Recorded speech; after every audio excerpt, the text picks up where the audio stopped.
So hello আসসালামু আলাইকুম guys. তো তোমরা কীভাবে একটি দক্ষ স্নাইপার প্লেয়ার হবে, তুমি স্ন্যাপিং করে কীভাবে স্পোর্টসে এগিয়ে যেতে চাও, আজকের ভিডিওটা শুধু তোমার জন্য যারা স্পোর্টসে এগিয়ে যেতে চাও। তো প্রথমে ক্যারেক্টার স্কিল দেখাই দেবো।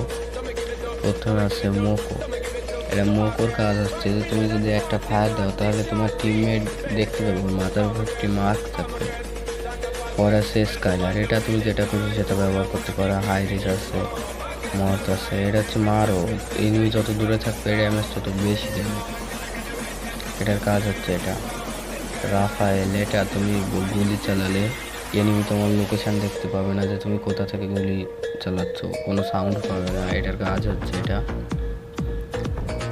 তা চলো এখন ট্রেনিংয়ে গিয়ে দেখা যাক। আর ফিঙ্গারে কিছু কাজ আছে যে তুমি কয় ফিঙ্গারে স্ন্যাপিং করতে চাও। 2 ফিঙ্গারে কিন্তু অনেক হার্ড হয়ে যায়।